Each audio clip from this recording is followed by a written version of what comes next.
Assalamualaikum warahmatullahi wabarakatuh. Selamat pagi anak-anak, bagaimana kabarnya hari ini? Ya, alhamdulillah kita masih diberi kesempatan untuk belajar secara online.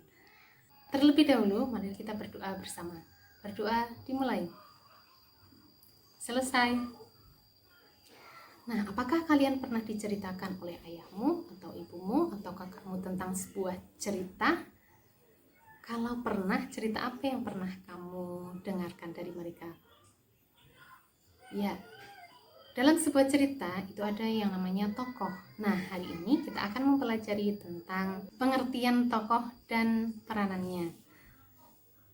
Nah, dalam sebuah cerita itu ada yang namanya tokoh.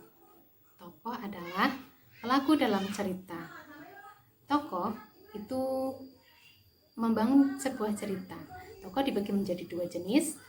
Yang pertama, tokoh utama, dan yang kedua, tokoh tambahan.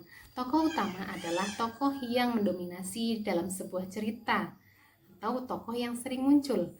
Sedangkan tokoh tambahan adalah tokoh yang dimunculkan sesekali dalam cerita dan biasanya hanya sekedar pemanis cerita saja. Sedangkan dilihat dari sifat tokohnya, tokoh dibagi menjadi dua, tokoh protagonis dan tokoh antagonis. Tokoh protagonis adalah tokoh yang mempunyai sifat yang baik, sedangkan tokoh antagonis adalah tokoh yang mempunyai sifat yang jahat.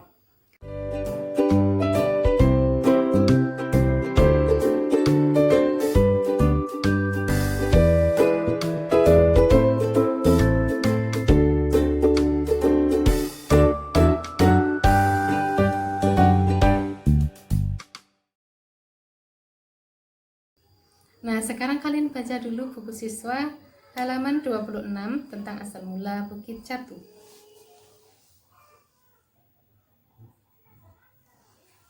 Nah, ketika sudah selesai, kalian kerjakan soal halaman 28 1 sampai dengan 3. Silakan kerjakan secara mandiri, sampaikan jawaban kalian melalui video. Dan jangan lupa kirimkan ke grup kelas 4.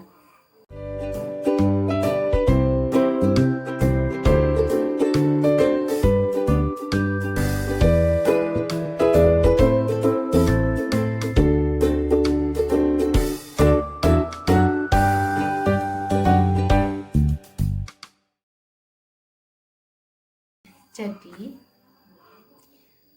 tokoh dalam cerita asal mula Bukit Catu itu ada petani, ada istrinya, dan ada penduduknya. Petani dan istrinya itu berperan sebagai tokoh utama, sedangkan penduduknya berperan sebagai tokoh tambahan. Nah, untuk memperdalam pemahaman kalian bisa mengerjakan soal evaluasi secara mandiri. Kerjakan di buku tugas kalian. Ini dia soalnya.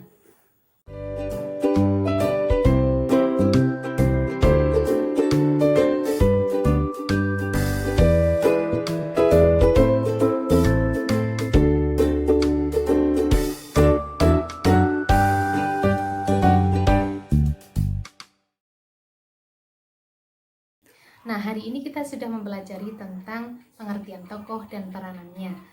Untuk besok, kita akan mempelajari tentang menentukan tokoh tambahan dalam sebuah cerita fiksi. Oleh karena itu, kalian persiapkan materi-materinya, bisa dilihat di sumber lain. Sebelum mengakhiri pelajaran, mari kita berdoa terlebih dahulu. Berdoa dipersilahkan. Selesai, terima kasih. Assalamualaikum warahmatullahi wabarakatuh.